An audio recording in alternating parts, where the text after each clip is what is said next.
Showtime. Dynamite download.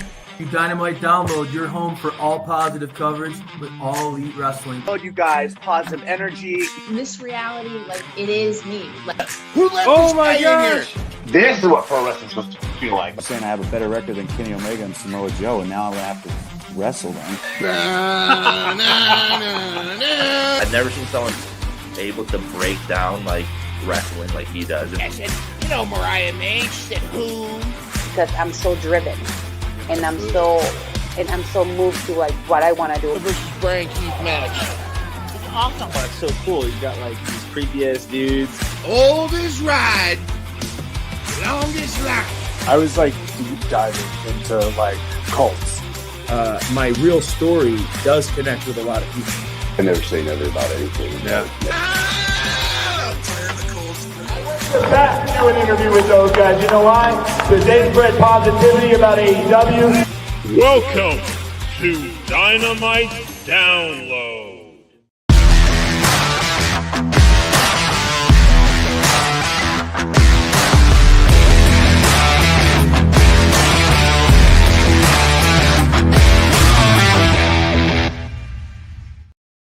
That's right, Dynamite Download, Galaxy Universe. It is Dynamite Download, and with me tonight are my partners in crime, the three members of Dynamite Club Gold. I'm talking about Courtney, the Queen Heel Holland, and Brent the Brain Ross. What is going on? If you're not down with that, we got three words for you. Guns up, bitches. All right, Courtney, how you doing?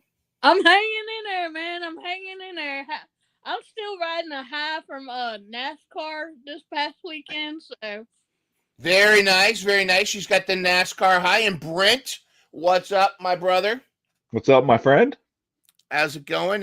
What a great time to be a wrestling fan, and it's a great day in America, and it's a great time to be a wrestling fan. And of course, hey, broskies, that's Angel Marie. She is my tag team partner on Mission Pro Spotlight. We just finished wrapping an interview with Misty Marks, Mission Pro Wrestling alumnus. We're super excited.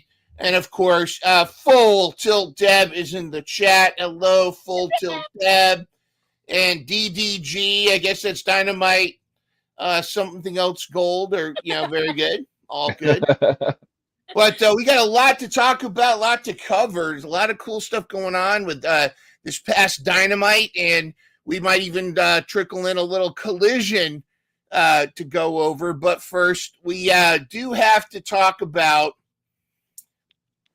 I got to tell you, I knew this was going to be a battle as far as the season for the draft. But there has been a lot of movement, and there has been a lot of shifting up and down the proverbial Jacob's ladder of rankings here. But, ladies and gentlemen, let's get to our current rankings. As of Dynamite end of show last night, here are the current rankings for Season 4's draft.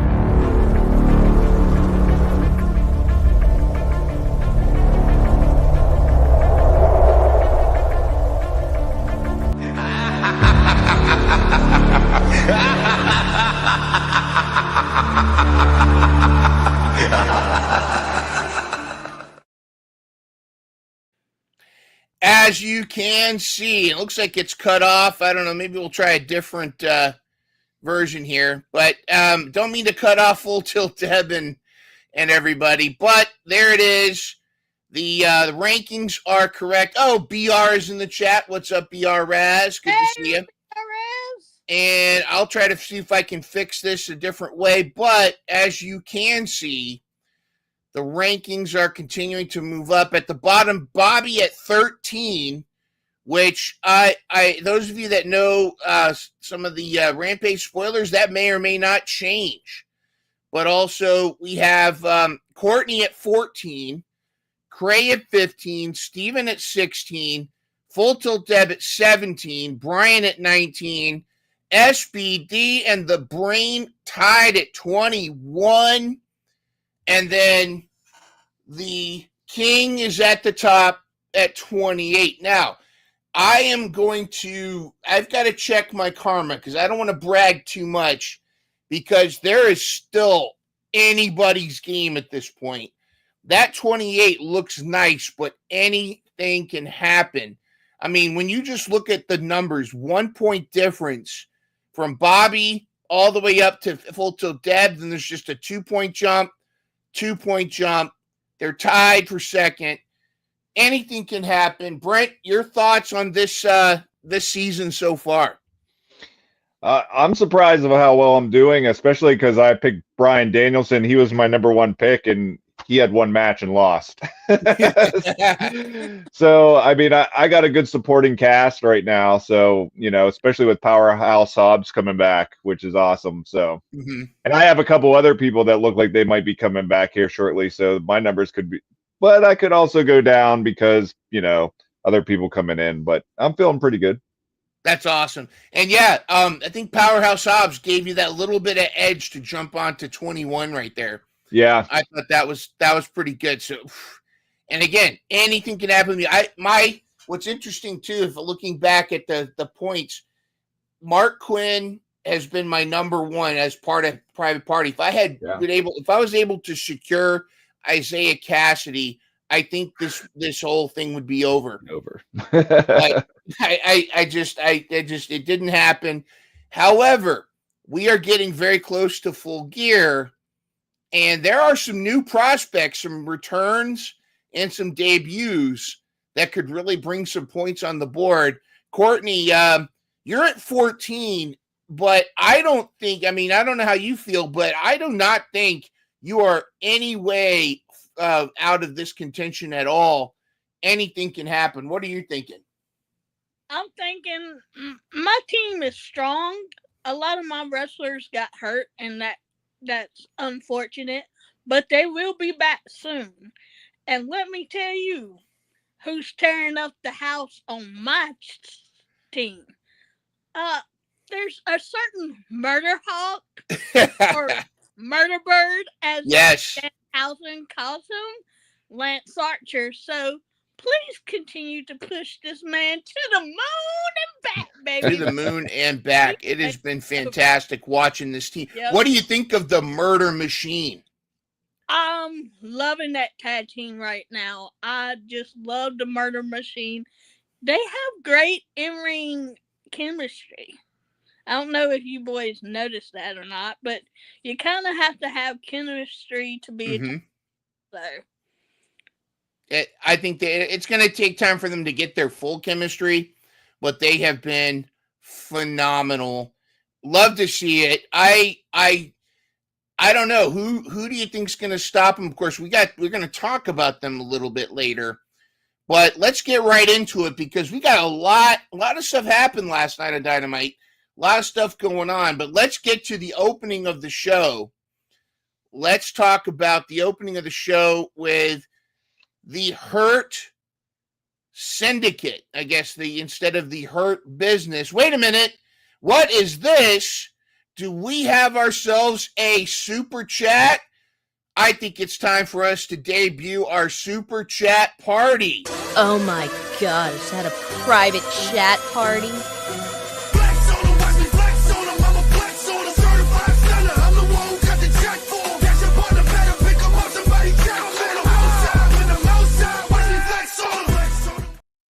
All right, it's a private chat party.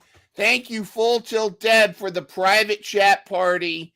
And, of course, celebrating and new tag team champions private party. Yeah. Let's go to Courtney first. Courtney, before we get to the Hurt Syndicate, your thoughts on private party finally getting the gold? Is what I've been waiting for, to see Private Party as our tag team champions, because our tag team division is becoming stacked. Yes. So it's going to be interesting to see where they go with in their direction as champion. Congratulations, by the way, Private Party, because I was rooting for you last month. But you know what? I'm always rooting for Private Party. They're just fun to be around. I don't know how do you guys feel about Private Party finally getting their due? Let's ask BR in the chat what he thinks about it. Maybe he feels. Oh my God! Is that a private chat party?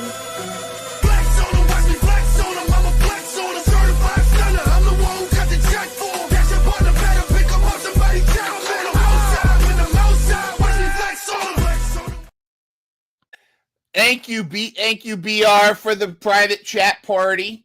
Gotta love that. Awesome. Thank you so much. Very appreciated. Love it, love it, love it. I'm feeling it. I mean, I would have liked to have seen it before, but I want to ask Brent before I talk any further. What is this too soon for Private Party, or is it finally is like about time for Private Party to get the gold? It's about time. I mean, because like you were saying, I mean, they wrestled them and the Bucks, the first tag team. No, they beat the Bucks and they went on I forget who they faced. Was it? SCU. Right. Yeah, SCU. So like, and that was the first time I got to experience Private Party. Just that first run where during that tournament, and I thought they deserved it back then. So I like the build up to them winning the belts. I thought it was cool. They deserve it. They're great in the ring together. I love it. I think it's absolutely, and we got a chance to watch both of them evolve over. We got a chance to watch both of them evolve over the span of watching Dynamite and watching a lot of watching their career come forward. I feel like I've said this before that Isaiah Cassidy has really kind of gotten into his own at this point. He's really kind of become like more than just like the side, like a novelty act. The Private Party, they seem like a legitimate. My wife likes to use a term she calls man spread, where boys, when they become men, they kind of fill out a little bit and they don't no longer look like a kid. Isaiah Cassidy doesn't look like a kid anymore. Mark Quinn doesn't look like a kid anymore. They look like legit champions. I love it. It's going to be interesting to see. I guess they're doing this like kind of an eliminator tournament over the next few episodes to see. I just saw Outrunners are in contention. LFI. It's going to be quite a battle here. But I hope they can retain. But this is going to be quite an awesome battle. But I hope they keep these titles for a while. Who do you think, though? What other tag team? Let's talk about the tag teams before we get into the last night's show. Britt, is there another tag team that's standing out to you as far as possible future champions? I think, like you just said, the Outrunners. I mean, their popularity is going through the roof. It's hard to, you kind of want to strike when the iron's hot there, but at the same time, like Private Party, they deserve a nice run too. So, they got to kind of be like, kind of safe with the Outrunners. I think keep them strong. But I see them. FTR is always solid. They can make anyone look good, and if you need someone to have the belts for some reason, they're a great team to put the belts back onto. So, they'll always put on a great match. Courtney, I think we got a mid-runner over there, Frozen. Is unfortunately Frozen, so this is a great time, boys and girls, for us to take over the show. Another tag team I'm thinking about is, if they do this, I hope they do it, which is Keshika, Kinsey Takeshita and Kyle Fletcher. If they would make them a tag team, take my money now, because that would be awesome. Another tag team I can say is I know they've been champions already with the trios. The Bang Bang Gang. Yep. The Gun Club. I would love to see them. There's so many Murder Machine, as we talked about them at the top of the hour now. So there's great tag team wrestling, and there's a bunch of stories that are developing, as we saw last night. A lot of stuff loading up with the tag teams. Who do you think? I mean, who's going to be able to stop the? Is there going to be anybody that's going to be able to stop the Murder Machine? In my eyes, no. But then we have this new faction with the Hurt Syndicate with Bobby Lashley and Shelton Benjamin. By the way, welcome, fellas. I've been following y'all for a long time, but I think they could be champions at some point in their career at AEW. I think so too. And we'll of course gonna talk a little bit about some other possibilities about where some people might be going over to Ring of Honor for a little bit longer. But I do want to talk about the Hurt Syndicate. And the Hurt Business was a faction. For those of you that aren't familiar, Hurt Business was a faction that was formed in WWE. And I guess there's mixed storylines of why they were put together. It was about the same time that Retribution was put together. Retribution being kind of a questionable gimmick that I think that when they brought in Mustafa Ali to run them, I think he did the best he could to put him over. But then it ended up being kind of a bust. But let's talk about the Hurt Syndicate. And I like, Brett, do you like the way they've introduced Shelton Benjamin, MVP, and Bobby Lashley, not all at once, but kind of over this course? And what are your thoughts on this and this feud with Swerve? I did like the build up because it, you don't have to. I like the slow build up's nice, not just throwing them out there and then be done with it. And they made them look strong so far. And the nice thing is I didn't know. I mean, I knew about the Hurt Business, but I don't watch WWE, so I never really watched them, And it's funny because both MVP and Shelton Benjamin, when I was watching WWE, I wasn't watching it like in that I forget what that era was called, the Ruthless Aggression area. I think they were around that time. I kind of missed. I wasn't watching wrestling then, so. Basically, I've totally, and same with Shelton but I haven't really seen these guys in the ring until recently. So they're like new for me. So it's exciting because, Shelton Benjamin, he's a beast. Right. And I think MVP on the mic, he's like legit. He, this seems like a big deal, and I'm really digging it. I love it too, and I love that Shelton's getting a chance to shine. He was big. He was he and Chad, was it Chad Gable or Shorty G? He and Chad, I think they were a team. And and Kurt Angle, they had kind of the Kurt Angle rub and all that, and it's just really good. Of course, also what's funny is Mishin, Mia Yim, Mrs. Keith Lee, that she and Shelton Benjamin go at each other. They roast each other on Twitter all the time. They're like the bratty brother and sister. Courtney, the presentation of the Hurt Syndicate. What do you think? Are you excited? Are they going to get a good chance to really show what they can do? They're going to get, most of the time in WWE, they were unfortunately in catering, which hurt them a lot. I.e., they come to AEW and they're already shining like bright like diamonds. And I love that little spot when I can't talk tonight. MVP, thank you. Got on the mic and said, "Tony Schiavone, you may exit now," like that. that was a moment for me because I was like, "Okay, Montavious Porter, I see you," but it's really interesting, and I love the dynamics between this trio. Yeah. Hey, we could even see them in trios. Who knows? Could be. Of course, they're already putting out their cards to a bunch of people. They're watching Ricochet. They've also, and it's interesting too. I mean, if you noticed last week, Max Caster still has their MVP card. Leo Rush was looked at. There's been quite a few names that they're looking at joining their ranks. In WWE, they had a fourth member, Cedric Alexander, Big Swole's husband, and he's still at WWE, so they may be looking to bring somebody on.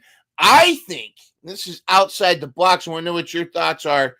I think they should recruit Ricky Starks. I think Ricky Starks would be a great addition to this team. Yes or no? Or would he be out talk? I mean, is it messing with MVP on the mic? Courtney, your thoughts, and then Brent, and then we'll move on to the next one. I could see Ricky. I don't see Ricky joining them, but I think Ricky is such a star on his own. He wouldn't need this caliber talent. You know what I mean? Yeah. But on the other hand, it would be nice to have that Ricky Starks rub to Bobby Lashley and Shelton Benjamin, because we know MVP is just here, as far as I know, as a manager. Yep. And not a athlete. So, but then again, I could see them recruiting somebody like Ricochet. Be interesting to see. Absolutely. Could be Ricochet. Could be somebody completely different. Brent, do you think Ricky Starks or somebody else? Who do you think they might bring on? Or could Ricky Starks finally get some screen time, maybe tag teaming with Swerve against the Hurt Syndicate? Wow, you just threw a bunch of great ideas out there. Man, I would take Ricky Starks anywhere at this point. I even forget that he's on the roster until when you brought him back up. I mean, he's like a bona fide star. He's not hurt. No one knows what's up. He's sitting around waiting. So I think he'd be great wherever he was at. So either with Swerve, I think that'd be a great tag team, or even in the Syndicate here. I just would like to see him, and I think he can make anybody look good, whether just talking with them or in the ring. He's just all around great. Love it. Ricky, it's time.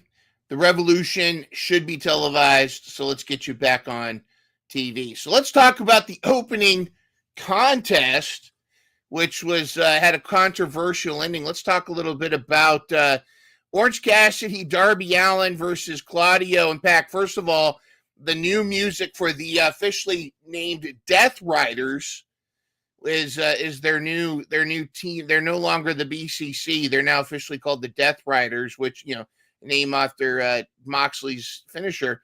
But also, I thought it was interesting that the music was much more of a dark, ominous version of Claudio's. It's da na na na na na na na. It's much more ominous. This was a case where it felt like Orange Cassidy was as much a ragdoll as Darby Allin, if not more. Brent, your thoughts on this match and kind of the way it ended? It's kind of crazy. I was really impressed with Darby and Orange, just the way they work together. It seemed like they were like a legit tag team, and I don't think they've ever tagged before, at least in AEW. I think they worked really well together, and they looked. I mean, I always like whenever they're doing moves together, especially when teams that aren't really teams are coinciding like that. Yeah, they look pretty slick in the ring together. I was okay with the ending the way it was. I wasn't with the storyline that they're going with here. It just made sense. I kind of like how Marina Shafir, just took out the ref. It was just, I thought it was just kind of cool and different for something AEW doesn't normally do. And finally, Marina Shafir is where she needs to be. I think they've botched Marina's. I don't think she's been doing it any favors herself, but just I feel like she's belonged with. She just needs to stay away from the mic and just stand there and mean mug everybody, and then put Alex Reynolds in some kind of scissor chokehold like from a couple weeks ago. Courtney, you're shaking your head. You're not a fan? Not a fan. Not a fan of Moxley. No. All right. Well, tell us about it. Well, okay. This match, the ending was confusing because I knew nobody would get points because it was a draw. Actually, they said that the official ruling is Orange and Darby won for DQ. At least that's according to either Bleacher Report or it was a PW Insider. But that is kind of weird. Like, is it a DQ or should it just be a draw? It's confusing. Also, shout out to Pepto Bismol for came in with the juice. Okay. Hey, Bobby. Bobby. It was a very interesting team. Not only that, we saw Darby die again on Dynamite television, and we also saw Juice die on Dynamite television. So this is a very interesting combination. Do I like it? Let's give it a little bit. Let it simmer and let it cook. Now, Courtney, you keep saying Juice, and I keep thinking you're talking about somebody else. So you mean Orange Juice? You can call him Orange Pulp. Pulp. You can call him OC if you want, but OC. Yeah, Juice. You had me worried there. I was like, when did Juice get killed? Come on, man.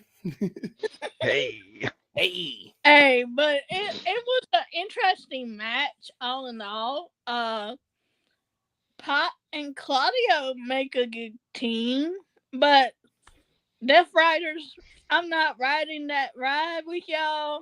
No. Sorry. I thought you were team heel, but are you against the Moxley movement? Yes, I'm against the Moxley movement because I do not approve of the Moxley movement. Brent, are you okay with the Moxley movement so far with the Death Riders? I mean, it's something interesting. It's not like my favorite thing that's going on, but I want to see where it goes and how it evolves. I kind of like. Hopefully, it's not like something quick. Like I kind of want it to draw out a little bit just to see, because there's a lot of potential here to see what's going on. It seems like they kind of botched the Elite takeover. It kind of just disappeared. And it would be cool if, who knows, you might see the Hurt Syndicate go after them. That might be kind of cool. I don't know. That would be really cool. And it's probably an inevitable thing. As long as the person pulling the strings behind Moxley is not Shane O'Mac. Oh yeah, no. But I think it could be. It could be what I've said since the first episode of Dynamite. I've said this for so long. Not the 4 foot tall person. No, this whole time the person running the show is Marco Stunt. Oh yeah, no. He's the ringleader. He's behind it. I'm telling you, he's the Wizard of Oz. you guys are mocking me, but I'm telling you, that's mark my words. Man. Marco Stunt is running the Death Riders. I think people will just give up. We want to wish Marco Stunt, the 4 feet tall person, wish him well because unfortunately he announced he has to retire. From wrestling, but doesn't mean he's not involved in wrestling. True. We'll see. Yes. But anyways, I've said too much already. Yeah, you did. We know I'm on to you. We know what's going on. All right, the Fight Without Honor, the Learning Tree. Hi, guys.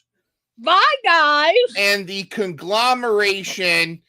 Some very great, very interesting spots throughout this whole match. Courtney, right off the bat, you're obviously not a Learning Tree fan. You want to chop down the Learning Tree. What was your thought? Forever. Talk to us. What did you think about this match without honor?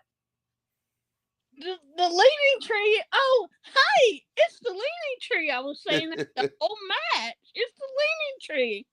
But all in all, the right team won because the collaboration, spoiler alert, they won. So I apologize to our fans who hadn't had time to watch Dynamite from last night. Please go check it out. It was a bunch of spot fests in the match. Yes, I watched the whole match, guys, and it was awesome. Nice. Although I have to say, shout out to my boy Ishii. Oh my goodness, he is a brick house, y'all, and I literally mean you can't get him down at all. Basically, He's a stone pit bull for a reason. Exactly, and I loved it. And I'm just loving this trio of Mark Briscoe. Them boys forever, baby. And that's Kyle O'Reilly, right? I get the two Kyles mixed up sometimes. Yeah. Kyle O'Reilly, and then there's Fletcher is the one that hears voices in his head, apparently. Okay. if you know what I mean. We'll talk a little bit about that later. Brent, how about you? What's your takeaways from this match? What did you think overall? I was actually surprised the Ishii pinning Jericho. I thought that was awesome because Ishii seems to lose a lot, and for him to beat Jericho, I think that's huge. I think they're probably going to go like with a feud for the belt there. I'm thinking them two again. But it was entertaining. It was fun. I thought I was surprised with the outcome, which I liked being surprised. So it was cool. Do you think Full Tilt Deb is correct in her prediction that one of the reason that Jericho is now the Ring of Honor champion is that they're working on a Ring of Honor TV deal, and they want someone like Jericho like having the belt, and this could be that feud they can build up to try to draw some eyes to a possible Ring of Honor TV show. I totally think that's what's happening. Yeah, I think she's totally right. Yeah, I think it's smart booking. I know, and people, I still like Jericho. I love he constantly reinvents himself. I know he's controversial. A lot of people aren't fans, but I think he continues to make lemonade out of all the lemons that keep coming off the tree there. But good stuff. But I would love to see Mark Briscoe and Moxley lock it up, and maybe that conglomeration kind of try to put a stop to all this stuff going on. All right, let's talk Adam Cole, Malachi Black, and Courtney has some thoughts, but let me start with Brent first because Courtney's got some thoughts on Adam Cole, Malachi Black. First of all, Brent, this whole Adam Cole, Roderick Strong, MJF, I mean, I think they are trying to kind of do triage with when a major storyline completely falls apart and one of the major characters in the major storyline has to get a cadaver bone put in his leg to come back to wrestling.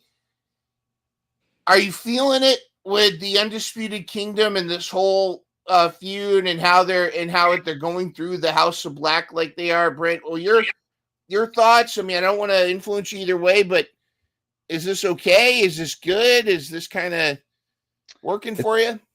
It's kind of weird. Because I remember, I think it was 2 weeks ago with you and SDP talking, and I was in the chat and kind of agreed with him on it, where like, I feel like I don't know, the House of Black should be like dominant. They shouldn't be losing. Malachi could be like, he should be world champion material. And like watching this in the ring, like Adam Cole just, I mean, it just doesn't seem like Malachi should be losing to someone like Adam Cole. I just think this is, I mean, unless like the whole deal is Adam Cole is like going to go through the House of Black. I don't know if is he going to wrestle Brody King? Well, it sounds like now, based on the ending of the show, he's going to take on Takeshita. But I thought it was going to be Brody King next. But is it going to be for the belt with Takeshita? Like, you can't have Takeshita lose, but Adam Cole needs the win, because of the whole storyline. I don't know, this whole dynamic with Malachi with the handshake in the beginning and the hug at the end, and then there's all this controversy that he's leaving, and then he's like, "No, I'm not leaving," and I don't like it. The match itself was good. It's just not kind of believable to me. I don't know. I don't think I'm into it. Yeah, strange ending, and I know Courtney's got a lot to say about it. I just want to highlight Brody King, his tweet. He goes, he's going to miss my brother Malachi. Heard after last night's match, Malachi is leaving wrestling forever and starting a traveling cat circus. I knew it was his true calling when he showed me a video of his cats reenacting move for move, Osprey versus Ricochet. So we wish you the best in that endeavor, Malachi. Obviously, that's awesome. Tongue in cheek. So, and of course, Malachi saying he's staying, he's not injured. But this was kind of a bizarre ending, and it was almost like Malachi doing the job for him, making it was weird, very weird. All right, so Courtney, you have some thoughts on this. Let's hear them. Yes, I have some thoughts on this match. This match felt like mismatched to me as a whole. Hey, Steven, what's up, buddy? It just felt mismatched. It felt like it was messy. It felt like it didn't belong. Then you got this video, the weak sauce promo from Adam Cole hugging Malachi and the handshake. That's not how we built Malachi Black, sir. You're supposed to build the House of Black and Malachi Black as the villain. They totally missed it on Malachi Black last night. He should have went over instead of Adam Cole. And I get that Adam Cole is back and welcome back, yada, yada, yada. But Malachi should have gotten over and the win, in my eyes, over Adam Cole. Yeah, it's like he's kind of the final boss of the House of Black, and yeah, I don't know. I thought that the House of Black have such a great presentation, and especially when Julia Hart was part of them. But yes, it's weird how they weren't as dominant as they could have been, and I'm sure there's a lot of stuff behind the scenes we don't know. I'm sure there's stuff. I mean, and even one of the things that AEW does well. Mm-hmm. And then there's something that I think they deserve criticism on their communication. It's pretty clear that there's some communication issues between the talent and with Tony Khan, and there's probably some times where TK or somebody under TK's authority needs to put their fist down, because it does seem like certain people get to run around and badmouth other people. But on the flip side, what AEW does well is I do think they keep a lot of their drama, in-house. And I think, whether it's medical issues, beefs, issues between wrestlers, they go out of their way for the most part to keep it out of the dirt sheets. And so if there are issues behind the scenes, we don't know about it. But that also leads to speculation. Like we were talking earlier about Ricky Starks. Why isn't he getting used? Why the sudden swap and why the sudden swap with Lance Archer and then Jake the Snake taking LFI? There's a lot of things that happen that you're kind of like, okay. And to me, I know Malachi Black was kind of upset, and he's upset with the speculation, but I personally feel like he knows how the match ended. The way the match ended was very, very odd, and was not a typical. Was not a. It opened that door for that conversation. So, at the end of the day, talk is talk, and it's bringing eyes to the product. It's getting buzz, but I don't know. Steve in the chat ran for the night. A needs to shut up talking about Cole's ankle. going way overboard with it. Yeah. Unless they're going to do a thing where Malachi Black's knows who's the cadaver that the bone is and is going to somehow corrupt. It's going to corrupt. That's what they need to do, because if you notice last night, I'm not trying to bury Adam Cole. I like Adam Cole. I'm so glad he's free, from a certain situation. I'm glad. I think he's better off for it. But the spray tan was a little bit Simpson-ish, he came from The Simpsons. But what was really funny was he forgot to get the knee. And so when he pulled the knee pad down, he had this white knee that was so noticeable.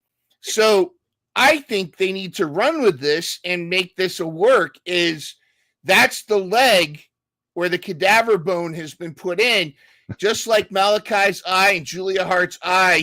The leg needs to start to turn colors, and the leg needs to start being corrupted, and really start to sell it, and then have Adam Cole get corrupted by the House of Black, and there you explain why Malachi understood, like he let him win and stuff, and like there's some kind of destiny thing that maybe Adam Cole is going to end up joining the House of Black. That's how you swerve it to make it more interesting. But yeah, I'm having trouble otherwise believing in this whole situation. Anyways, that's my overbooking for this minute. Let us know in the chat, what do you think? I mean, what do you think's going on with Adam Cole, Malachi Black? I do agree. Like a Oompa Loompa. I'm sorry. He just reminded me. Again, I'm an AEW fan. Adam Cole gets, and here's the thing: Adam Cole does get a lot of unfair criticism about his physique, so it's not about that. But yeah, you don't forget the knee, man. Especially if you're going to move your knee pad down. Don't forget to get the knee if you're going to spray tan. All right. I love poor Renee. I guess she's now on crutches, but she's constantly having her interviews interrupted by chaos. And then naturally, of course, the Switchblade is getting ready to start his interview. And who shows up? The Hangman ran wild. And I don't know if you had a chance. If you get a chance to watch this back, this poor guy, security guy, sitting in a chair looking at his phone. And next thing you know, Hangman has knocked him out, and it knocked him into the atmosphere. And he grabs his chair. Great back and forth. Let me start with Brent. Your thoughts on this interaction, and then I'm going to go to Courtney. What do you think about this continuing feud, Switchblade and Juice coming to the rescue, and Hangman? And is this a feud you're into? Is this a feud that you hope is over soon? How do you feel about this whole thing, and how do you feel about this segment last night? Well, I am totally digging. I mean, I've been digging Hangman since the crazy Hangman. I think he's great. I think he should be world champion right now. I think they should have went with Mox. I think he should have took out Swerve. They could have went longer with that storyline. I think he's a great promo. He's great in the ring. He's off hinge. I love it. But I love Juice and why can't I think of his name? Switchblade. Yeah, I don't know why that left my. But I mean, they're great too. So this feud, I'm digging it. I think it's good. But like I said, I think Hangman is on another level, and they're not utilizing him properly right now. But like I said, I'm enjoying this though. Courtney, how about you? I mean, are they utilizing Hangman and Switchblade and Juice? Are you feeling this? And somebody's got to lose this feud. What do you think?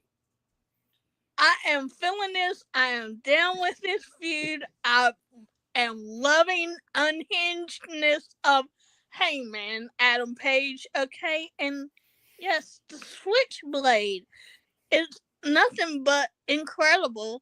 And then you got Juice coming to save the day, and Juice's hair is awesome. It is awesome.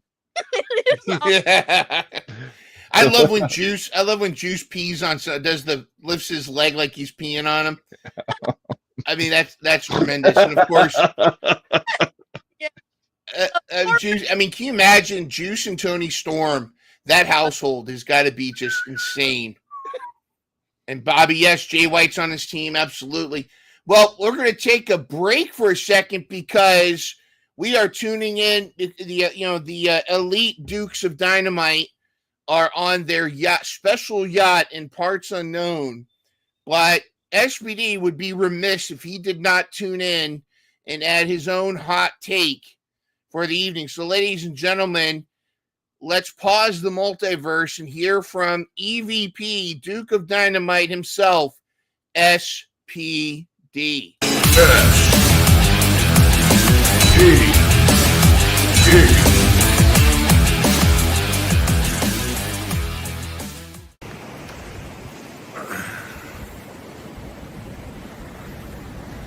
What's up, Dynamite Download fam? It's SPD aboard the world's largest cruise ship, Icon of the Seas, out here on the deck here as the sun is setting.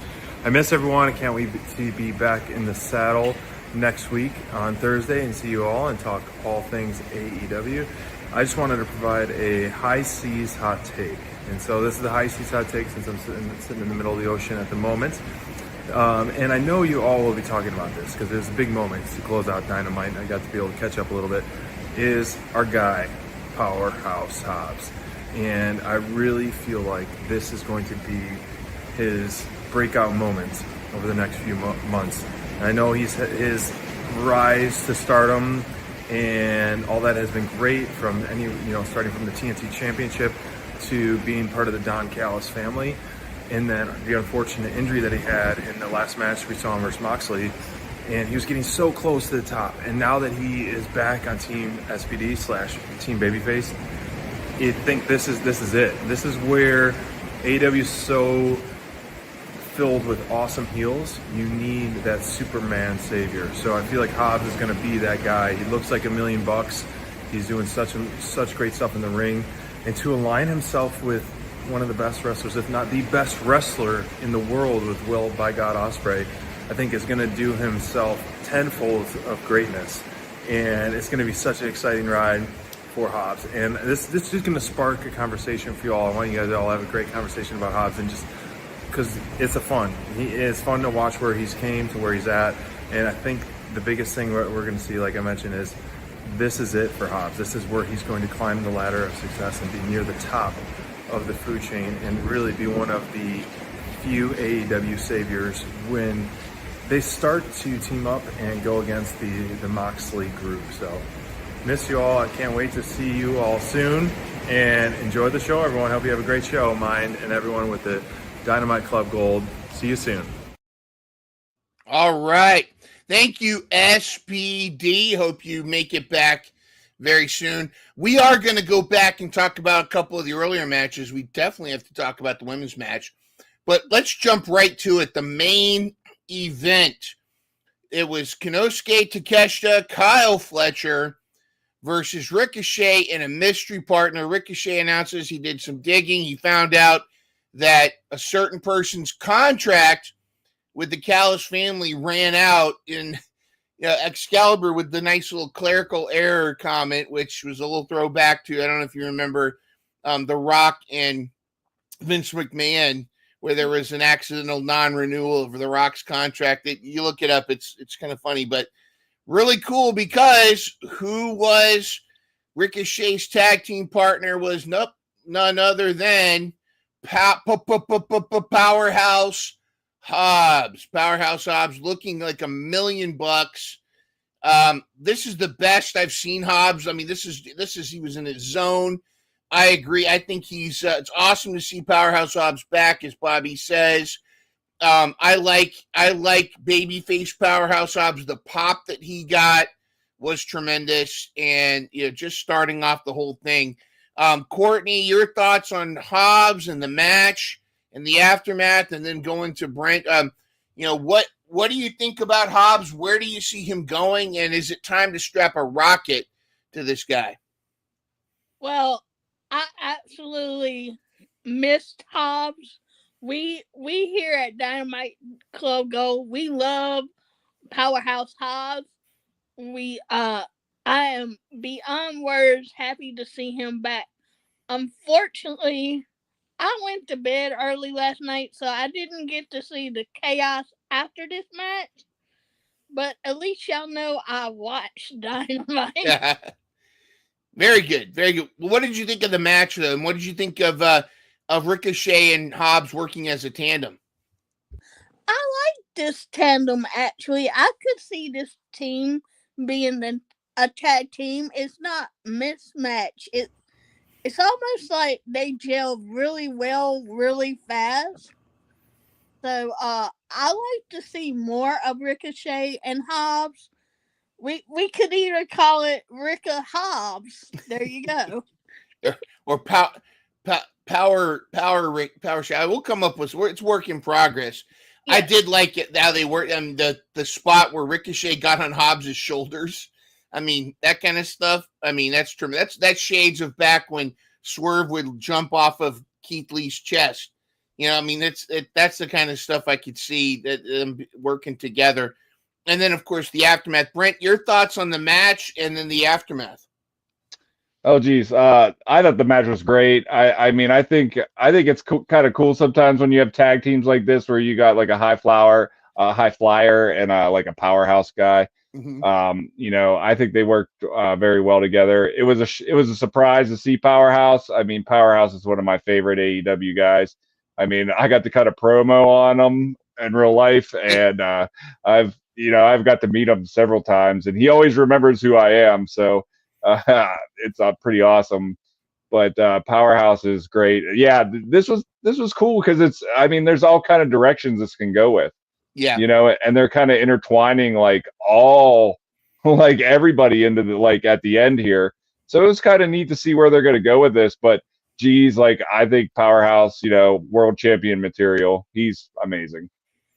Absolutely. I actually hope he doesn't join the Hurt Syndicate. I know that's kind of a thing they want to have all black members, but I think with Hobbs needs to either ride this wave. The pop for him last night was incredible. Have him just destroy. You know, I used to think it'd be great to have him join Moxley and the Death Riders, but I could see him just have him be this dominant guy, and then I think at some point he should be champion, and don't even mess with the TNT title. You know, I would love to see him go against Takeshita for Takeshita's title, but I would love to. I think Hobbs is another one of those guys that, given the right storyline and the right set of matches, you could put him in the same spot among Hangman, Swerve, Moxley. I mean, you could really have him up there as a future world champion, and I would love to see it. Yeah, the Death Riders sound like a motorcycle gang. One thing I need to ask AEW, whoever's providing Mark Davis with his wardrobe, let's not dress him like my aunt from Chicago. I mean, let's give him some gear or some clothes that are just a little bit, I mean, I don't know. When Mark Davis came out, he was running to the ring like my auntie caught me, drinking from her whiskey bottle or something. It just came running out. But anyways, I think it's interesting how that's developing. Of course, the big pop for Will Ospreay at the end. Also, Adam Cole, Takeshita fought their way back to the end. I mean, we're going to see where that goes, and maybe the cadaver bone will start to corrupt Adam Cole, and we'll see where that's going to go. But I don't see Takeshita losing the belt anytime soon, at least to Adam Cole. But I'd love to see Powerhouse Hobbs and Takeshita. The meat chants were going crazy. I loved it. The aftermath, of course. I mean, so was it Steven in the chat was saying, wonder if this will end up to be a blood and guts match. Ospreay, Ricochet, Hobbs, and Davis versus Fletcher, Takeshita, Cage, and Archer. Ooh. That would be call it a meat grinder match. Forget blood. Yeah, that'd be call it a meat grinder. Look at those names. I mean, can you imagine a blood and guts match with those guys? Awesome. What do you think? I think it'd be awesome. Weren't they supposed to have like a similar match to this at All In? But then they ended up changing it, like if they were gonna call it like the meat match or something like that. Yeah, there was supposed to be a meat mayhem or something like Yeah, that. yeah. You know what it was though? I think, and I like him, but apparently Miro didn't like the plan and stepped out, and so they last minute they had to put some skinny guys in there. So, yeah, it's going to be interesting. You put all those guys in a cage, man. That'd be great. I'm all for that. All right. We got to talk about the new repackaging of Kyle the Viper Fletcher. Let me ask Courtney, do you think Kyle Fletcher hears voices in his head? They talk to him and he understands. They counsel him. What do you? If they talk to him, I don't understand him anymore. But I'm not the only one that sees this, am I? In all seriousness, if you notice, the right arm is kind of looking like the Viper Orton's right arm. Okay. Yeah. He just needs to add some more tattoos to the left arm, and then he'd be the exact replica of the Viper Randy Orton. Yeah, Brent, do you think he's well aware of this comparison? Is this kind of a nod to Orton? And like Courtney said, is it a matter of time before he adds tattoos to the other arm?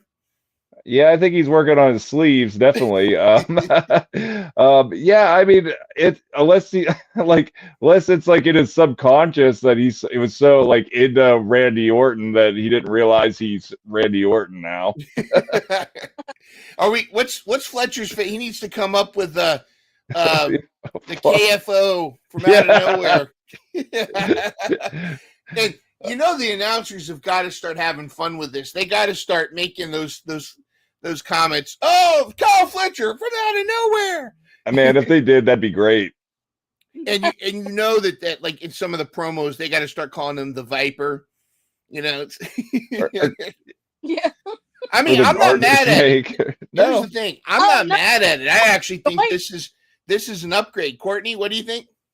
I said that I'm enjoying this new unhinged shave his head and live TV Kyle Fletcher. Yeah. Yeah. So yeah, I'm enjoying what he's giving us. I want to see more of this character. Yeah, and if it's an homage to the Viper, you can do worse. Can't hate on that. What's that? I said you can't hate on that if it's a homage to Randy Orton, the Viper. I think it actually fits him well. Yeah, I'm actually cool with it. I think that this is something that we can see. The Aussie Killer. Very like cool. That. Very well. Cool. This has been an awesome night, and we I know that Steven, some people in the chat didn't quite get a chance to see the draft results, so maybe we should one more time go over the results. But there we go. Anything can happen, though. We've got I'm at 28, but anything can happen going forward, and of course we'll get our crew to fix the graphics here, but. I think going forward, of course, we've got a couple weeks. Full Gear is coming up. Courtney, how you feeling about Full Gear, and how you feel about the storylines overall in AEW? I'm enjoying the storylines so far. There's just one miss last night, and that was Malachi Black and Adam Cole. As you know, I covered that before. Yeah. I'm enjoying it. I'm looking forward to Full Gear and the matches so far. I hope we see our girl Thunder Rosa maybe main event or in there. Just depends on what they're doing with her character. We do. I forgot. We got to really quickly talk about the women's match. Yeah. I know we jumped ahead a little bit, but it was great to see Penelope Ford back. Granted, of course, Jamie Hayter is great, but I felt this match was interesting because this really let Penelope shine. I mean, Jamie was struggling with Penelope, at least for a while. I mean, granted, it only took a few times for Jamie to knock her around, But one of my favorite spots of the night was when Jamie went for like an elbow, and Penelope did her classic Matrix bend. And yeah, I it's so good to see Penelope back in the ring. Brent, your thoughts on this match and seeing both Jamie Hayter and Penelope coming back into the ring? I've always been a Penelope Ford fan. I remember seeing her versus Sheeta like years ago. Yes. And no, I remember no one ever even was talking about the match, and I personally thought it was an amazing match. I think she's so underrated, and I thought she looked great for being out of the ring for almost 2 years. And I think Jamie Hayter's $1 million. I think a lot of people think that. I think she deserves that. I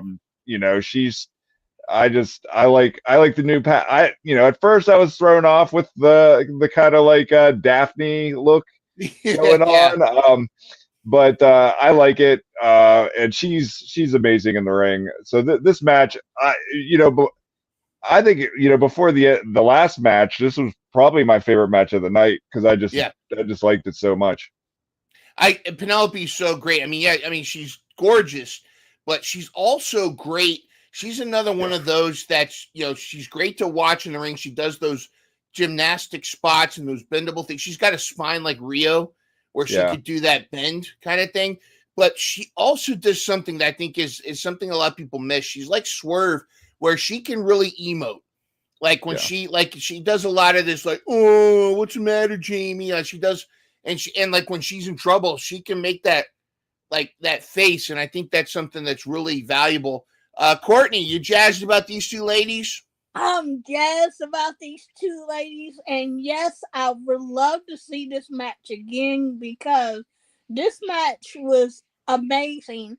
And not only that, Penelope, welcome back, but also Penelope and Jamie also put on a match of the night in my book for the ladies to represent.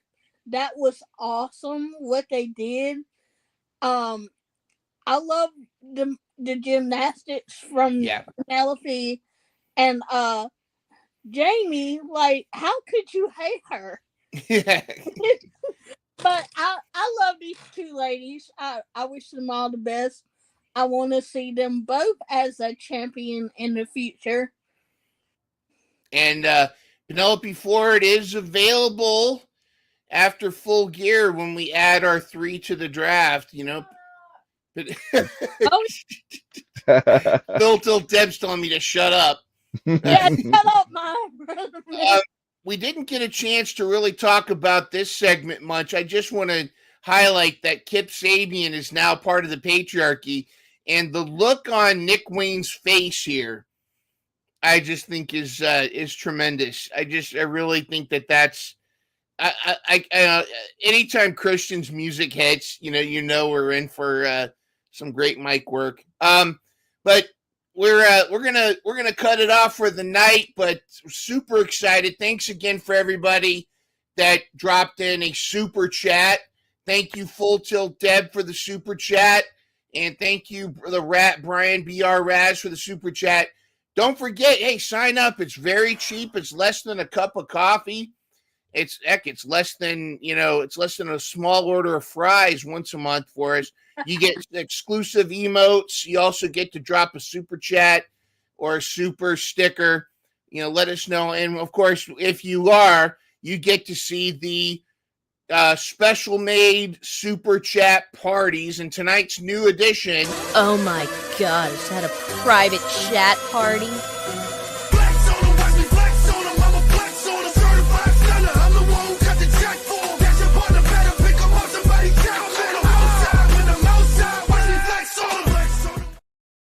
All right, we're going to flex on out of here.